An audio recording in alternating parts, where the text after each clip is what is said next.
जी, तो अब हम लोग चालू कर रहे हैं एनालिसिस ऑफ बटर, मक्खन का एनालिसिस। पहले हमने मिल्क का एनालिसिस देखा है, अब बटर का एनालिसिस देख रहे हैं। अगर आपने बटर का एनालिसिस अभी चालू किया है तो इससे पहले आप मिल्क वाला एनालिसिस देख लें, ताकि उसके अंदर जो टर्मिनोलॉजीज़ हैं तो वो जो हैं आपको समझ आ जाए। और मिल्क का एनालिसिस अगर आपने देख लिया है तो बटर का लाजमी देखें, ताकि कुछ टर्मिनोलॉजीज उसकी इसमें इंटरलिंक्ड हैं। तो एनालिसिस ऑफ बटर में हम बात करें बटर की, तो butter is a dairy product mainly made from milk fat. दूध से आने वाली फैट जो होती है उससे ये बनती है।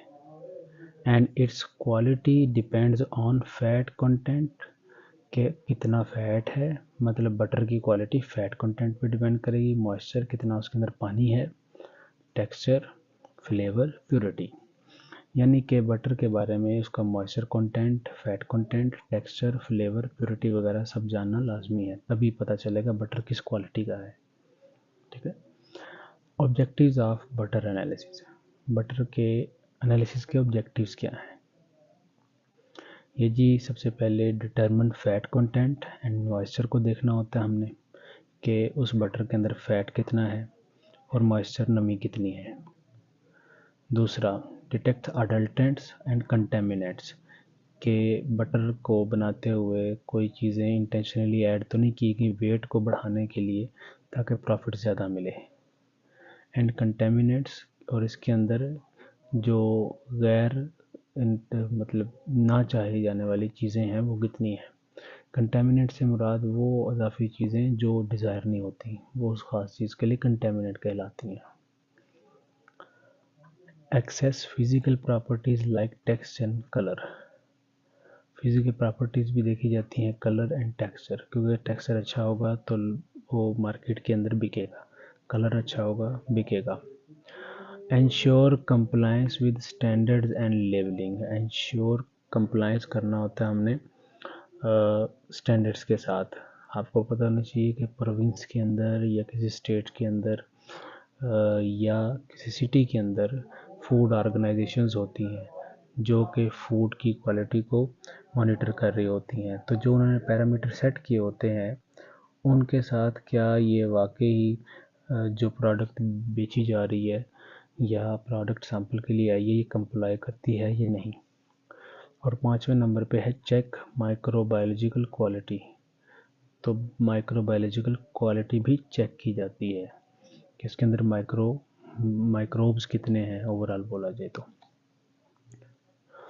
अब कंपोजिशन ऑफ बटर क्या है, कि बटर की ठीक कंपोजिशन क्या है, कितना कोई चीज़ होनी चाहिए। तो एक तरफ कंपोनेंट, टिपिकल रेंज, इम्पोर्टेंस। तो फैट जो है वो आपके पास 80 से 82% होनी चाहिए, 80 to 82%। It is main components and it defines quality, यानी कि जितना ज़्यादा फैट होगा उतनी अच्छी क्वालिटी होगी, जितना फैट कम होगा तो अल्टीमेटली उतनी ही बुरी क्वालिटी होगी। मॉइस्चर, नमी, मतलब वाटर का कंटेंट 16 से 18% हो तो चल जाता है, मतलब जितना ये कम होना चाहिए कुछ होगा उतना ये अच्छा बटर कहलाएगा। 16 से 18% एक्सेप्टेबल है, इससे ज़्यादा नहीं acceptable. It affects texture and shelf life, ये जो मक्खन है उसका बटर है उसकी टेक्सचर को भी इफ़ेक्ट करता है और शेल्फ लाइफ को भी इफ़ेक्ट करता है। ठीक है। आपने देखा होगा सर्दियों के अंदर जो बटर होता है वो काफ़ी ज़्यादा कभी कभी हार्ड हो जाता है। वो इस वजह से हार्ड होता है कि उसके अंदर पानी बहुत ज़्यादा, नमी का कंटेंट ज़्यादा होता है, तो वो जमने के पास होता है। और शेल्फ लाइफ भी ये तबाह करता है। ज़ाहिर सी बात है, वाटर है, ऑयल के साथ एग्जिस्ट नहीं कर सकता, तो ये अल्टीमेटली ट्रिगर करता है माइक्रोबायोलॉजिकल एक्टिविटी को।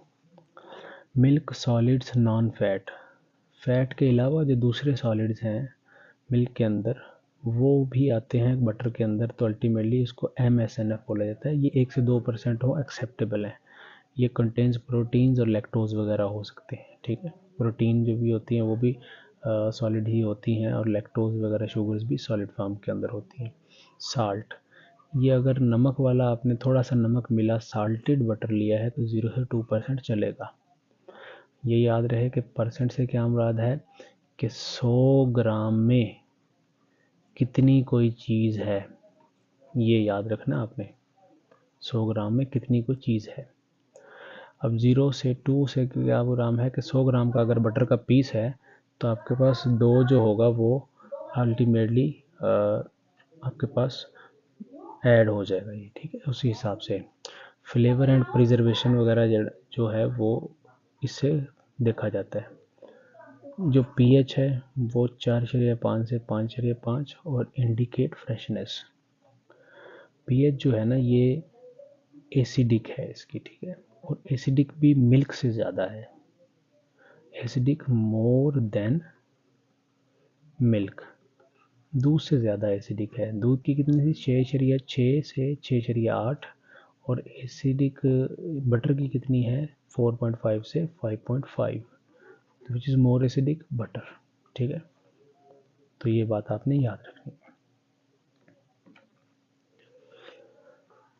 Physical and chemical test for butter या आप बटर भी बोल सकते हो। फैट कंटेंट, जो फैट कंटेंट है ये मेन कंस्टिट्यूएंट है क्वालिटी का बटर का। या तो गर्बर मेथड या सॉक्सलेट एक्सट्रैक्शन मेथड से डिटरमिन किया जाता है। It is important for grading butter and price determination. ज़ाहिर सी बात है बटर की जो ग्रेडिंग होगी वो फैट से की जा सकती है, फैट देखी जाएगी कितनी है और उसकी प्राइस भी उस हिसाब से एडजस्ट की जाएगी। फैट कंटेंट ज़्यादा होगा तो अल्टीमेटली उसकी जो वैल्यू होगी वो ज़्यादा होगी, फैट कम होगा तो अल्टीमेटली लोअर क्वालिटी के बटर कहलाएगा, उसकी प्राइस कम होगी। सेकंड है हमारे पास मॉइस्चर कंटेंट, वाटर का, नमी का तनासब जिसको बोला जा सकता है, वाटर का या नमी का। ओवन ड्राइंग से पता चलेगा या कार्ल फिशर टाइट्रेशन से पता चलेगा, ठीक है। ये आगे देखने वाले हैं इसी टॉपिक के अंदर डिटेल में, ये गर्बर वाला भी और सॉक्सलेट भी, ये सारे देखने वाले। High moisture reduces shelf life and texture quality, जितना ज़्यादा नमी होगी वो उसकी शेल्फ लाइफ कम करेगी मक्खन की और टेक्सचर क्वालिटी भी लो करेगी, यानी कि पानी कम से कम होना चाहिए। साल्ट कंटेंट, साल्ट के लिए वुलहार्ड मेथड इस्तेमाल करेंगे या मोहर मेथड इस्तेमाल करेंगे, तो ये नाम ही याद रखने हैं। ये बचपन में पढ़ाया जाता है, मोहर मेथड 9th-10th से ही क्लोराइड आयन का एस्टिमेशन ग्रेविमेट्री से। It affect taste and microbial stability, taste इससे इफेक्ट होता है और माइक्रोब्स की कंसंट्रेशन भी इफेक्ट होती है। फोर्थ नंबर पे हमारे पास free fatty acid content, acidity, जाहिर सी बात है ओलिक एसिड आता है जनरली इसमें, तो इसको फिर टर्मिनोलॉजी हम लोग परसेंटेज ओलिक एसिड से ही रिप्रेजेंट करते हैं। मतलब आपके पास बटर मौजूद है और बटर से पूछा जाए कि इसमें कौन सा एसिड है तो आप कहेंगे ओलिक एसिड है। ये भी कन्वर्टेड फॉर्म है बेसिकली लैक्टिक एसिड की ही, लेकिन हम लोग इसमें लेके आए हैं ओलिक एसिड में। और उसके बाद इंडिकेट रेंसिडिटी और पुअर हैंडलिंग, ये एसिडिटी जितनी ज़्यादा होगी वो रेंसिडिटी को इंडिकेट करेगी या पुअर हैंडलिंग को करेगी। आपने देखा होगा कि जो अचार वगैरह होता है अगर इसको खुला छोड़ दिया जाए तो ये हफ्ते बाद ही स्मेल करना चालू कर देता है, बहुत बुरी। सालन घी वाला पका हुआ हो तो उसको खुला छोड़ दिया जाए तो वो भी स्मेल करना चालू कर देता है। तो ऐसी इस फिनोमेना को बोला जाता है रेंसिडिटी। रेंसिडिटी का मतलब क्या है, ऑटो ऑक्सीडेशन, ऑक्टो ऑक्सीडेशन, खुद ब खुद ऑक्सीडेशन चीज़ों का आना, किस वजह से, ऑक्सीजन की वजह से। ऑक्सीजन कहाँ से आती है, एटमॉस्फेयर से खुद ब खुद। कोई चीज़ खुली छोड़ी हुई है आपने तो वो एटमॉस्फेयर से ऑक्सीजन के राब्ते में है, और ऑक्सीजन कितनी होती है 21% होती है। तो चीज़ें खुद ब खुद ऑक्सीडाइज होती हैं, ऑयल खुद ब खुद ऑक्सीडाइज होते हैं, इसको बोला जाता है रेंसिडिटी। और ये किस वजह से होता है, पुअर हैंडलिंग की वजह से। और इसको डिटरमिन कैसे करते हैं, टाइट्रेशन विद NaOH या KOH के साथ टाइट्रेशन करके हम इसको फाइंड कर सकते हैं, ठीक है। ये फिफ्थ सेमेस्टर के अंदर इनऑर्गेनिक में प्रैक्टिकल भी है एक। पीएच मेजरमेंट, pH मीटर से की जाएगी, और ये आपको पता है minus log of H plus ion principle चलता है इसके अंदर। एसिडिक पीएच इज़ नॉर्मल, भाई एसिडिक होगी बटर की पीएच, और कितनी 5.5 से 6.5 तक तो नॉर्मल है। हाई पीएच में इंडिकेट स्पॉइलेज, अगर पीएच इससे हाई होगी मतलब 7 या 7 से ऊपर होगी तो बेसिक रेंज में चला गया, तो इससे पता चलेगा कि ये मक्खन अच्छी क्वालिटी का नहीं है और इसको इस्तेमाल नहीं किया जाना चाहिए। कलर, विजुअल इंस्पेक्शन और कलरीमीटर, या तो आप आँख से देखने से भी पता चल जाता है इनका, या कलरीमीटर में सैंपल डालेंगे तो वो पता कर देगा कि ये कलर की बेसिस पे इसका कलर फ्रेश है या नहीं है। कलर कैसा होना चाहिए? Should be creamy yellow, excessive whiteness में इंडिकेट अडल्ट्रेशन, भाई जो बटर का कलर है वो क्रीमी येलो हो तो ठीक है, अगर वाइटनेस उसमें आ रही है बिल्कुल सफ़ेद जैसे आपको स्क्रीन नज़र आ रही है इस तरीके से, तो आप समझेंगे कोई चीज़ मिलाई हुई है इसमें। तो चीज़ का जो नेचुरल कलर होता है वो भी इंडिकेशन देता है हमें कि कोई चीज़ प्योर है या नहीं। 7वें नंबर पे है हमारे पास माइक्रोबायोलॉजिकल एनालिसिस। तो total bacterial count to assess hygiene, उस जो बटर है उसकी हाइजीन को चेक करने के लिए बैक्टीरियल काउंट भी किया जाएगा, ठीक है। पैथोजेंस के लिए लाइक स्टेफेलोकोकस एरिस, उसके लिए हम लोग माइक्रोबियल या माइक्रोबायोलॉजिकल एनालिसिस करेंगे।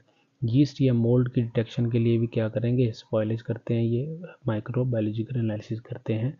इनको हम लोग बायो केमिकल प्रोटोकॉल्स भी कहते हैं, ठीक है। मतलब हर वो चीज़ जो बायोकेमिस्ट्री के प्रैक्टिकल के रिलेटेड हो तो उसको प्रोटोकॉल भी बोला जा सकता है। ये 3 ही नहीं बल्कि जितने भी बायोकेमिस्ट्री के प्रैक्टिकल हैं उनको प्रोटोकॉल में ले लाया जा सकता है। सेंसरी एवेल्यूएशन, सेंसरी मतलब हमारे जो 5 अल्लाह ताला ने दिए हैं, अल्लाह से मेरा हम हवा से हमसा, ठीक है, चखने की हिस्सें जितनी भी हैं हमारी, उनको इस्तेमाल करके हम लोग एनालिसिस कर सकते हैं, देख कुछ ना कुछ अंदाज़ा लगा। अपीयरेंस, क्रीमी येलो होगा, स्मूथ टेक्सचर होना चाहिए उसको देखने में है, ठीक है, टच भी किया जाता है। ऑर्डर उसकी फ्रेश, बिल्कुल फ्रेश होनी चाहिए जैसे नेचुरल की होती है।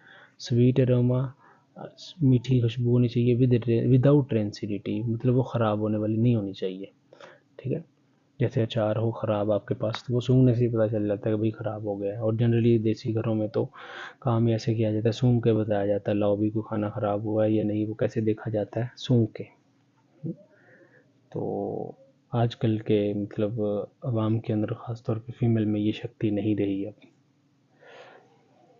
टेस्ट, रिच होना चाहिए, बटरी होना चाहिए, नो ऑफ फ्लेवर, कोई दूसरा फ्लेवर नहीं होना चाहिए इसमें, ठीक है। हाँ ये बात है कि फ्लेवर्ड आपने नहीं लेना, चीज़ नेचुरल होनी चाहिए। अब common adulterants in butter and detection, बहुत इंपॉर्टेंट चीज़ है। जैसे मिल्क के लिए हम लोगों ने देखा था कि उसमें कौन कौन सी चीज़ मिलाई जा सकती है और उनकी डिटेक्शन कैसे की जा सकती है, सिमिलरली हम लोग बटर के लिए भी कर सकते हैं। अब हम लोग देखने वाले हैं एक तरफ अडल्ट्रेंट, फिर purpose, health risk, detection method. मतलब मक्खन के अंदर, बटर के अंदर मार्केट में कौन कौन सी चीज़ें मिला के लोग बेच रहे होते हैं। सबसे पहला है वनस्पति, हाइड्रोजनेटेड फैट। वनस्पति जितने भी घी मिलते हैं आपको सॉलिड शक्ल के अंदर मार्केट के अंदर, उनको वनस्पति बोला जाता है, वनस्पति घी। ये इनका पर्पज़ क्या होता है? ये चीपर फैट सब्स्टिट्यूट होते हैं, ये मक्खन के अंदर मिलाए जाते हैं तो फैट कम डालनी पड़ती है, फिर ये घी के साथ वो आते हैं मिले हुए। इसका नुकसान क्या है? कार्डियोवैस्कुलर रिस्क बढ़ जाता है, दिल की बीमारियाँ। और इनको चेक कैसे किया जाता है? मेल्टिंग पॉइंट टेस्ट से। ये मेल्टिंग पॉइंट को क्या कर देते हैं? लोअर कर देते हैं। मेल्टिंग पॉइंट घी अगर ऐड किया होगा बटर में आपने तो वो कम हो जाएगा। सेकंड है स्टार्च और फ्लोर। अगर स्टार्च या आटा मिलाया हुआ है मक्खन के अंदर उसका वेट इंक्रीज़ करने के लिए, तो वो डाइजेस्टिव इशू करेगा क्योंकि पेट में जाके जम जाएगा ये। और ये आयोडीन टेस्ट किया जाता है, इसे आयोडीन टेस्ट से एनालाइज किया जाता है। दूध के एनालिसिस में डिटेल में हम लोगों ने किया है, लेकिन यहाँ पे मैं शॉर्टली बता देता हूँ। आयोडीन का जब सोल्यूशन बटर के कॉन्टैक्ट में लाया जाएगा तो अगर वो आयोडीन होता है नेचुरली वायलेट कलर का, अगर वो बटर के कंटेंट में लाते ही ब्लू हो गया है तो आप समझ जाएंगे इसके अंदर स्टार्च मिलाया हुआ है। Iodine is very sensitive to starch. Third one, पानी, मॉइस्चर का कंटेंट इंक्रीजेज वॉल्यूम, इससे वॉल्यूम इंक्रीज होता है। इट डाइल्यूट्स फैट कंटेंट, इससे फैट कंटेंट क्या होता है, डाइल्यूट होता है, कम हो जाता है। जाहिर सी बात है, पानी ज़्यादा होगा, परसेंटेज वाटर ज़्यादा, तो परसेंटेज ऑफ फैट क्या होगी, कम हो जाएगी। Moisture content test excessive moisture, ठीक है, इसके लिए हम लोग आगे गर्बर मेथड वगैरह देखने वाले हैं। चाक पाउडर, चाक पाउडर क्या होता है, कैल्शियम कार्बोनेट, चूना मिलाया जाता है। इंक्रीजेज वेट, वेट को बढ़ाता है, ये टॉक्सिक होता है। और एसिड रिएक्शन, एफर्वेसेंस, यानी कि अगर आपने चेक करना है कि मक्खन के अंदर कैल्शियम कार्बोनेट चूना तो नहीं मिलाया हुआ, तो उसके कांटेक्ट में क्या लेके आएंगे आप, हाइड्रोक्लोरिक एसिड का 1-2 कतरा उस पर डालेंगे। अगर तो कार्बन डाइऑक्साइड गैस निकलती है जैसे बोतल को खोलें तो वैसी आवाज़ के साथ, तो आप समझ जाएंगे कि भाई इसके अंदर क्या मिलाया हुआ है, कैल्शियम कार्बोनेट चूना मिलाया हुआ है। साल्ट इन एक्सेस, अगर नमक काफ़ी ज़्यादा मिला हुआ है तो पुअर क्वालिटी को ही छुपाने के लिए ऐड किया जाता है। हाइपरटेंशन रिस्क, मतलब इसमें ब्लड प्रेशर के इश्यूज बनते हैं। टाइट्रेशन टेस्ट फॉर साल्ट, ये एसिड बेस्ड टाइट्रेशन को ये हम लोग मोहर मेथड से या वोलहार्ट मेथड से कर देते हैं, ठीक है। Non dairy fat, vegetable oils मिलाए जाते हैं, ये पैसा से कॉस्ट रिडक्शन के लिए मतलब ऐड किया जाता है। और ये इसके कोई इफेक्ट इतने नहीं नॉन, लेकिन फिर भी ये जीसी एनालिसिस और मेल्टिंग पॉइंट टेस्ट से पता चलाया जा सकता है।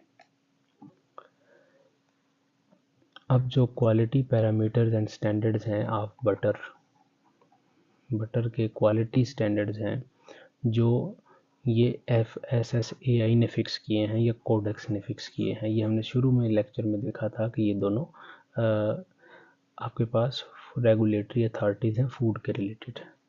और पाकिस्तान के पंजाब में क्या है, पंजाब फूड अथॉरिटी PFA। तो इस तरह की ऑर्गेनाइजेशन फिक्स कर देती हैं चीज़ों को कि भाई ये लोगों के लिए सेफ़ है। तो अगर हम लोग फैट देखें तो उसकी स्टैंडर्ड रेंज कितनी होनी चाहिए आपके पास, ये 80% के ज़्यादा होनी चाहिए, मोर देन 80%। मतलब अब मार्केट के अंदर जाएं तो आपको 3-4 क्वालिटीज़ अगर मिलती हों बटर की, तो जिसमें 80% या इससे ऊपर है तो आप समझेंगे कि ये दी बेस्ट क्वालिटी का है। मॉइस्चर, वाटर का कंटेंट 16% से कम होना चाहिए।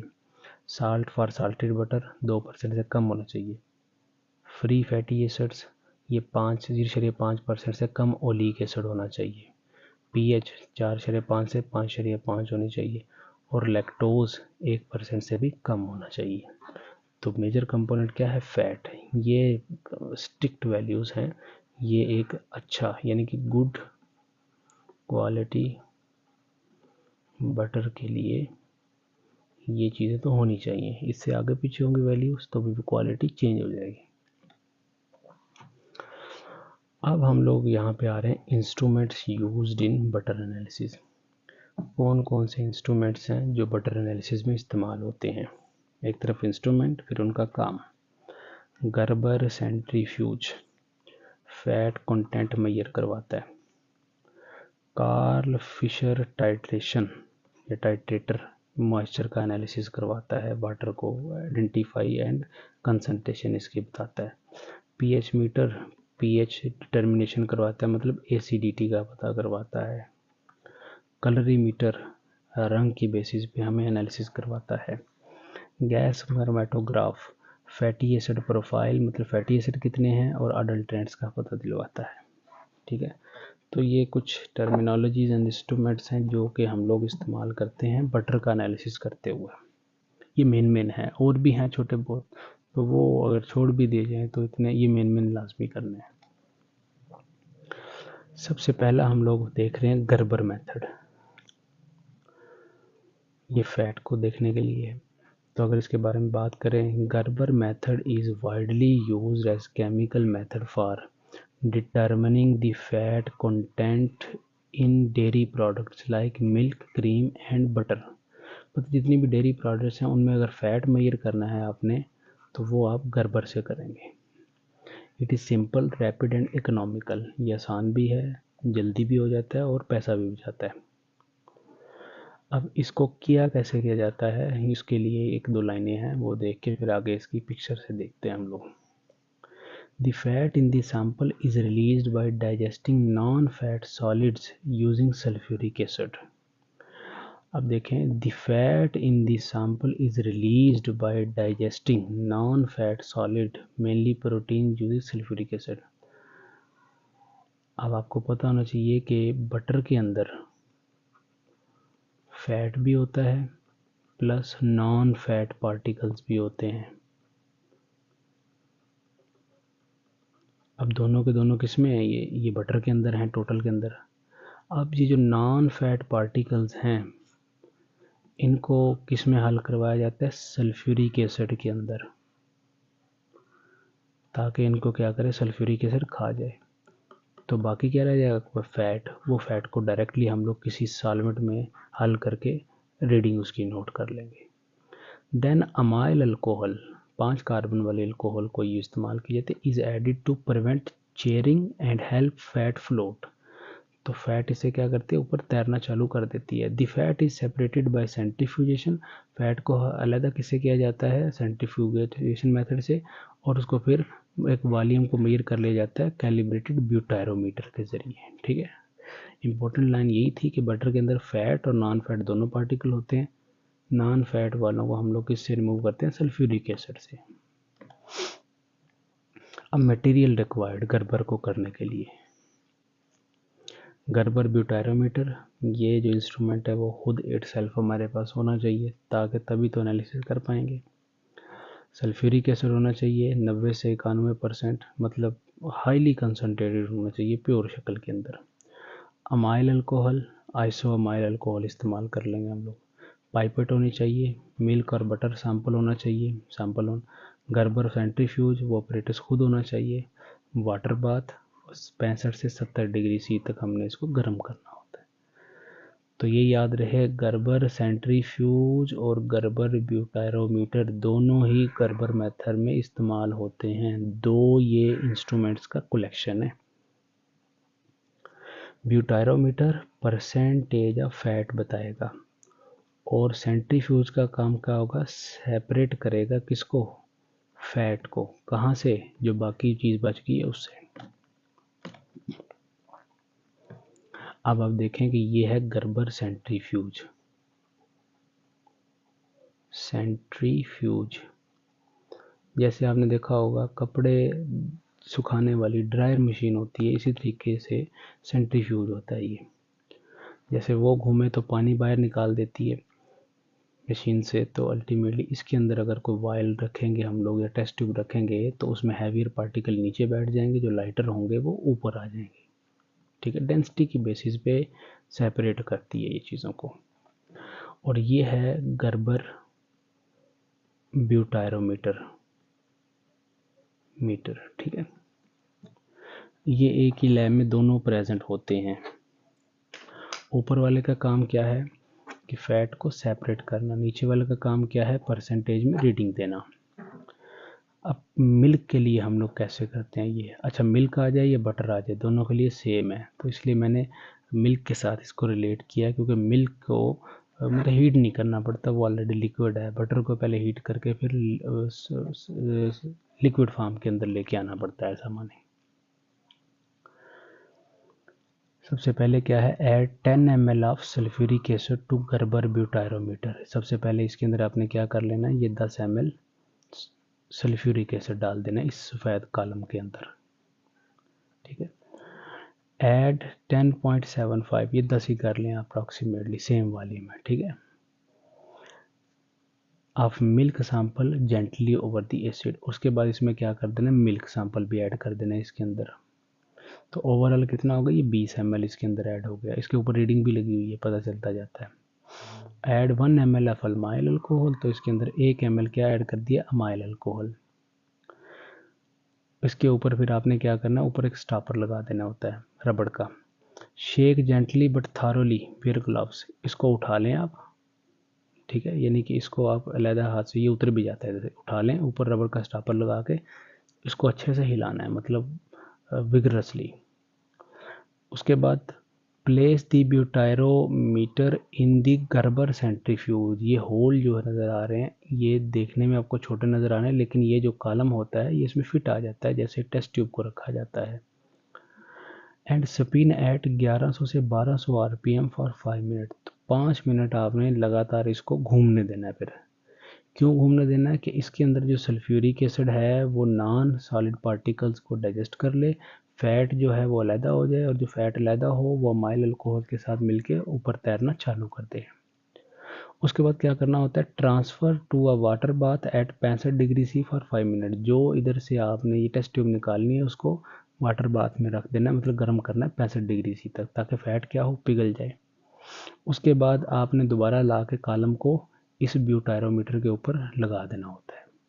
अब इसमें क्या आ चुका है, फ़ैट ऊपर तैर रही है गरम गरम को। तो फैट क्योंकि तैर रही गरम गरम है तो अल्टीमेटली वो लिक्विड शक्ल में होगी, और इसके ऊपर परसेंटेज रीडिंग आ जाएगी आपके पास direct. Read the fat column directly on the butyrometer scale usually in percentage fat. तो ये कोई इतना मतलब हाई फाई मेथड नहीं है, आसान है ये, इसलिए जनरली प्रेफर किया जाता है। सिंपल सा काम है, सल्फ्यूरिक एसिड डालो, मिल्क डालो या बटर डालो, अमाइल अल्कोहल डालो, और इसको हाथ से हिला के उसके बाद इसमें शेक करो। उसको बच्चा अच्छा खासा 5-10 मिनट के लिए घुमाओ, अलहदा करके उसको हीट करो, हीट करके दोबारा इसके ऊपर रखो, रीडिंग आ जाएगी, बात करो। अब नेक्स्ट है हमारे पास, ये इसका प्रोसीजर है, प्रोसीजर फॉर बटर। तो बटर के लिए मैंने लिख दिया है, इसको आप देख लेंगे। Melt and homogenise butter sample. उसके बाद 3 से 5 ग्राम आपने बटर ले लेना है। प्रोसीड विद सिमिलर स्टेप में से मिल्क, एसिड, अल्कोहल, सेंट्रीफ्यूज और फैट को रीड कर लेना है। और the fat content is directly the read percentage के अंदर वो पढ़ा जाता है। ठीक है, सारी वही बातें हैं, बस इसमें क्या इजाफी स्टेप है कि आपने इसको पिघला लेना होता है, सॉलिड से लिक्विड शक्ल के अंदर कर लेना होता है। नेक्स्ट है हमारे पास एक बहुत ही इम्पॉर्टेंट एनालिटिकल इक्विपमेंट या ग्लासवेयर बोला जाए, वो है सॉक्सलेट एक्सट्रैक्शन। ये सॉक्सलेट एक्सट्रैक्शन जो होता है हमारे पास, वो फैट या ऑयल को ही हमें ये डिटेक्ट करवाता है या उसका परसेंटेज बताता है हमें। इसको अच्छे से पढ़ेंगे, बहुत इम्पोर्टेंट है, डिटेल में देखेंगे इसको। इस ऑपरेटर्स को हमने 3 हिस्सों में बांट के पढ़ना है। ये पहला हिस्सा, मतलब ये ऊपर से लेके ये वाला, इसको क्या बोलते हैं, कंडेंसर। कंडेंसर का मतलब क्या होता है, जमाने वाला, कंडेंस करने वाला, या चीज़ को जैसी स्टेट में थी वैसे लाने वाला। एक तरफ देख रहे होंगे आप, वाटर आउट हो रहा है, वाटर इन हो रहा है, मतलब कोल्ड वाटर यहाँ से क्या होता है, इन होता है, और ऊपर से हॉट वाटर निकलता है, हीट का एक्सचेंज करवाता है ये कंडेंसर। दूसरा पार्ट क्या है, यहाँ से लेके यहाँ तक, ये दूसरा पार्ट है जिसको हम लोग बोलते हैं मेन बॉडी। मेन बॉडी, और यहाँ से लेके ये यहाँ तक जो तीसरा है इसका ग्लासवेयर का पार्ट, वो है round bottom flask, RBF, round bottom flask. सबसे ऊपर condenser, main body, round bottom flask. पहले इसको मैं आपको ओरली समझा देता हूँ, फिर आपने हम लोग इधर से भी पढ़ लेंगे, ठीक है। सबसे पहले क्या किया जाता है, आपने जिस चीज़ के अंदर से फैट को एक्सट्रैक्ट करना है, निकालना है, निकालेंगे तो एनालाइज करेंगे, उसको डिटेक्ट परसेंटेज फाइंड करेंगे ना, निकालेंगे तो परसेंटेज फाइंड करेंगे, तो सबसे पहले उसको निकालना होता है। पहले इसको आप पिक्चर को गौर से देखें कि आपको क्या नज़र आ रहा है। नज़र ये आ रहा है कि ये जो बोतल है नीचे, राउंड बॉटम फ्लास्क, ये बार बार ख़त्म हो रही है, और ये यहाँ से वेपर बन के ऊपर जा रहे हैं। वेपर यहाँ पे ऊपर ये इस कंडेंसर के कांटेक्ट में आते हैं, और फिर वो ये ड्राफ्ट्स बन रहे हैं, और ये ड्राफ्ट आहिस्ता आहिस्ता इस जगह पे गिर रहे हैं जिसको मैं टिक कर रहा हूँ इसके ऊपर। ये थोड़ी देर बाद फिल होती है, फिर ये इसका लिक्विड फ्लो करके इसे नीचे बोतल के अंदर चला जाता है, फिर ये ख़त्म हो जाती है। मतलब ये बार बार यही काम चल रहा है, लिक्विड नीचे से ऊपर जाएगा, ड्रिप करेगा इसके अंदर और फिर फिल होगा, ये नीचे चला जाएगा। इस तरीके से ये साइकिल में काम कर रहा है। ठीक है, तो अब आपने क्या करना होता है, जिस चीज़ से फ़ैट को निकालना है वो चीज़ यहाँ रखी जाती है, इसके अंदर भरी जाती है। भरने से मुराद क्या है कि उसको आपने यहाँ पे पैक कर देना है। अब पैक भी एक ख़ास तरीके से करना होता है, जैसा कि आप इसको टिश्यू में लपेटते हैं, फ़िल्टर पेपर लेते हैं आप, उसको फ़िल्टर पेपर को लेके आप उस चीज़ को लपेट देते हैं उसमें, और ऊपर एक दो पिन लगा देते हैं लोहे से, स्टेपल से, ताकि वो खुले ना। क्योंकि अगर वो खुल जाएगी तो उसके पार्टिकल इस पाइप्स वगैरह में फंस जाते हैं, उसको निकालना मुश्किल होता है तार की वजह से, तब ये टूट भी जाता है। तो अच्छा क्या है कि हम लोग उसको किसी चीज़ में लपेट के रखते हैं, क्योंकि हमारा काम है सॉल्वेंट के वो राब्ते में आए, और वो टिश्यू में से भी आ सकता है। तो आप ऐसा समझें कि फ़िल्टर पेपर में आपने चीज़ को, जिसमें से फ़ैट को निकालना है, वो आपने उसको इसके अंदर रख दिया है। यहाँ पे नीचे एक सॉल्वेंट लिया जाता है, ये सॉल्वेंट, और सॉल्वेंट कौन सा लिया जाता है, ये अब यहाँ से ही मेन चीज़ चालू होती है। सॉल्वेंट लिया जाता है नॉन पोलर। नॉन पोलर क्यों लिया है, क्योंकि इंटरेक्शन बनाएगा किससे, ये फैट से बनाएगा। फैट क्या है, नॉन पोलर, तो लाइक डिजॉल्व लाइक या अट्रैक्ट लाइक अट्रैक्ट, तो उसकी बेसिस पे ये काम करेगा। तो यहाँ पे मान लिया आपने सॉल्वेंट लिया है नॉन पोलर हेक्सेन, हेक्सेन का ख़ास वालम लिया और नीचे से हीट करना चालू किया। अब जब आप हीट करेंगे, ये समझने वाली बात है, तो ये जो वेपर्स हैं वो बनना चालू होंगे सॉल्वेंट के, और सॉल्वेंट के वेपर चलते चलते चलते, जहाँ को मैं ये एरो लगा रहा हूँ, यहाँ से ये चलते चलते चलते इस जगह पहुँचेंगे, यहाँ पे इकट्ठे होना चालू हो जाएंगे यहाँ पे। और यहाँ पे इकट्ठे जब चालू होंगे तो ऊपर से, क्योंकि ये कंडेंसर लगा हुआ है, इसको ठंडा करेगा। जब गैस को ठंडा किया जाता है तो वो लिक्विड बनती है, तो अल्टीमेटली ये ड्रॉप वाइज क्या होगी, गिरना चालू होगी। और जब ये ड्रॉप्स गिरेंगे तो किसके ऊपर गिरेंगे, ये उस चीज़ के ऊपर गिरेंगे, या उस लपेटे हुए सैंपल के ऊपर गिरेंगे जिसको आपने रखा है, जिसको हम लोग बाद में थिम्बल बोल देंगे। यानी कि उस थिम्बल के ऊपर क्या करेंगे, ये ड्रॉप वाइज गिरेंगे। जब ये गिरेंगे तो उसके साथ इंटरेक्शन में आएंगे। जब इंटरेक्शन आएंगे तो अल्टीमेटली जो नॉन पोलर सॉल्वेंट है वो फैट को क्या करेगा, अपने साथ मिला के, और अल्टीमेटली यहाँ पे ये क्या करता जाएगा, ये लेवल राइज होता चला जाएगा। मतलब सॉल्वेंट लगातार नीचे से उड़ के यहाँ पे इकट्ठा होता जा रहा है, और ये लेवल यहाँ तक राइज होता जा रहा है। जब ये ख़ास लेवल यहाँ तक राइज होता है इसके अंदर, ये जो देख रहे होंगे ये ऊपर बढ़ रहा है, तो अल्टीमेटली ये लिक्विड साइफन हो जाता है। इसको बोल देता है साइफन ट्यूब, और ये लिक्विड क्या हो जाता है, साइफन हो जाता है।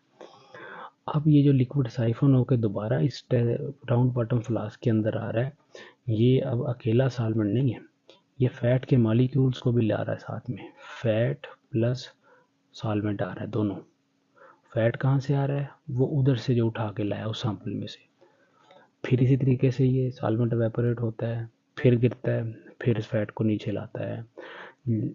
तो अल्टीमेटली इस तरीके से साइकिल में बार बार चलने से ये फैट कहाँ पे आती चली जाती है, राउंड बॉटम फ्लास्क के अंदर आती चली जाती है। और ये बात याद रखनी है, जब हीट देते हैं तो प्योर सॉल्वेंट ऊपर उठ के जाता है, जो फैट है वो नहीं ऊपर जाती।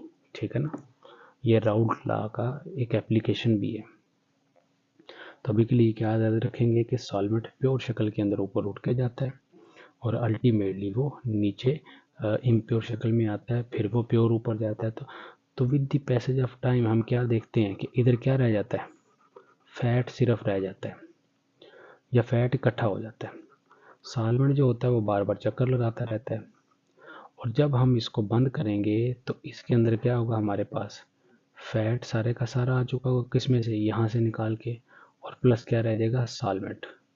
और राउंड बॉटम फ्लास्क को हम अलहदा करके उसमें से सॉल्वेंट को क्या कर लेते हैं, किसी और टेक्निक से अलहदा कर लेते हैं, और बाकी क्या रह जाता है, तरफ फैट रह जाता है। तो हमने एक तो फैट निकाल लिया उस चीज़ से, और कितना फैट निकला है ये भी बता सकते हैं हम लोग। तो this is the whole working of Soxhlet extractor. अब इसको पढ़ना चालू करते हैं। Working principle. Sample placement. The dry powder sample is placed inside thimble made of filter paper. या तो टिश्यू से बना हुआ ले लें या फिल्टर पेपर से बना हुआ। This thimble is then placed inside central chamber of Soxhlet extractor. यहाँ पे क्या किया जाता है, थिम्बल को रख दिया जाता है। उसके बाद सॉल्वेंट हीटिंग।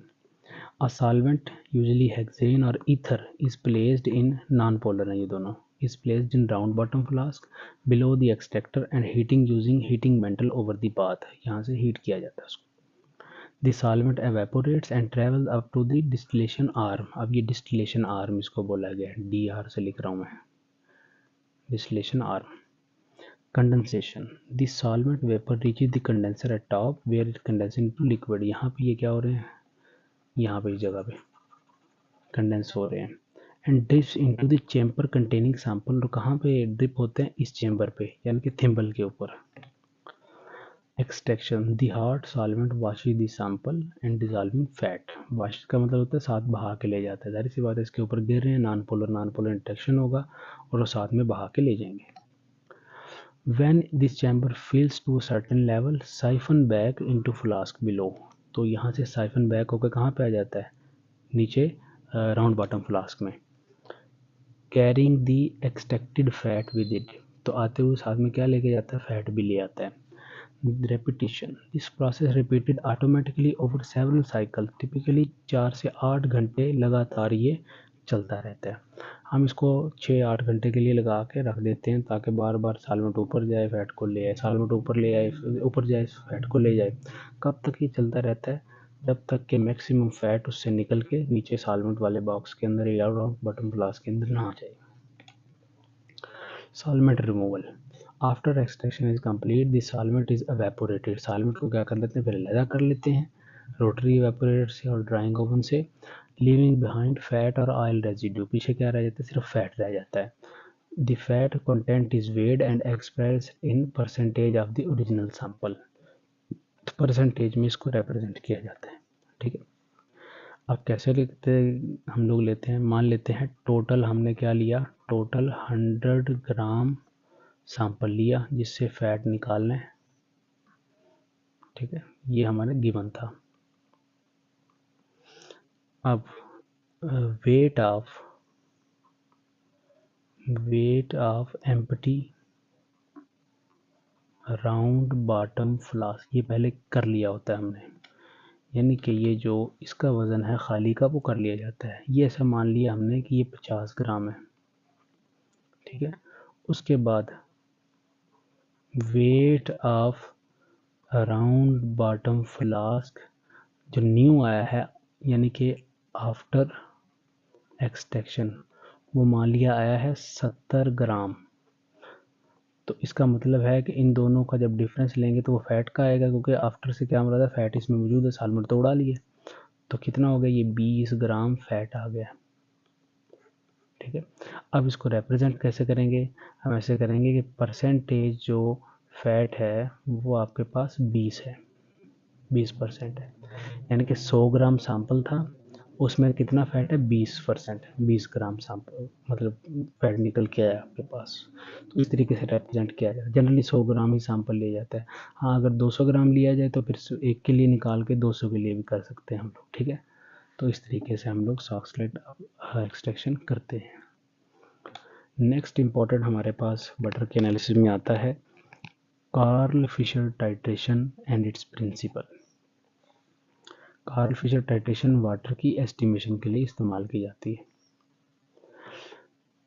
इसमें क्या है, this method is based on specific chemical reaction between iodine, या आयोडीन में रिएक्शन है, एंड वाटर के बीच में रिएक्शन है, in the presence of sulphur dioxide and a base methanol और pyridine। यानी कि ये आयोडीन का रिएक्शन है वाटर के साथ और अल्टीमेटली मौजूदगी में किसमें होता है, SO2 एंड pyridine, और क्या बनता है, आयोडीन वाटर कम्प्लेक्स। ये रिएक्शन है इसमें मेन। अब क्या होता है, each mole of iodine react with 1 mole of water making titration stoichiometric and specific to water. इसे क्या मुराद है कि ये इक्वल अमाउंट के अंदर रिएक्ट करते हैं। अगर इसका 1 मोल खर्च हुआ है तो इसका भी 1 मोल खर्च होगा, अगर इसके 2 मोल खर्च हुए हैं तो वाटर के भी 2 मोल खर्च हुए हैं। ये हमें नॉन रहती है। आयोडीन क्या होती है? नॉन। ये तो पता है, ये हमें इससे रीडिंग से पता चल जाती है इंस्ट्रूमेंट के ऊपर कितनी आयोडीन खर्च हुई है। तो जाहिर सी बात है जितनी आयोडीन खर्च हुई है तो उतना ही वाटर रहा होगा सैंपल में, क्योंकि उसी ने तो रिएक्ट किया वाटर के साथ। एक सिंपल सी एग्जांपल है कि आपके पास 100 मालिक्यूल आयोडीन के हैं और वो 50 खर्च हो गए हैं, तो इसका मतलब वाटर कितना है? 50 ही तो होगा, क्योंकि आयोडीन ने 50 जो खर्च हुए हैं वो उन्होंने वाटर के साथ ही रिएक्शन किया है। अब इंस्ट्रूमेंट ऑपरेट कैसे होता है? इसके अंदर हम लोगों ने आयोडीन रखी होती है, इसके अंदर हम लोग अपना सैंपल लेके आते हैं। वो मिल्क भी हो सकता है, कोई और चीज़ भी हो सकती है, बटर भी हो सकता है, ये हीट भी हो सकता है बीच में से, ठीक है ना, हीटिंग सेटअप भी होता है। अब बस आपने क्या करना होता है, इसके अंदर रख के सैंपल और यहाँ पे आयोडीन भर के यहाँ से एक बटन दबा देना होता है, ऑन का या ओके का या एनालाइज का। तो 5-10 मिनट के बाद अल्टीमेटली यहाँ पे एक रीडिंग आ जाती है आपके पास कि इतना आयोडीन का कंसंट्रेशन खर्च हुआ है। तो जितना आयोडीन का कंसंट्रेशन ख़त्म हुआ है, जाहिर सी बात है उतना ही वाटर इसके अंदर मौजूद रहा होगा, ठीक है। तो ये कार्ल फिशर टाइट्रेशन, ये जो ऑपरेटस था ये कार्ल फिशर नाम के साइंटिस्ट ने बनाया था। तो ये है हमारा ओवरऑल बटर का एनालिसिस। तो बटर का एनालिसिस अगर आपको थोड़ा बहुत डाउट रह गया तो वो आप मिल्क का एनालिसिस देखेंगे इससे पहले वाला लेक्चर, तो आपको अच्छे से समझ आ जाएगा।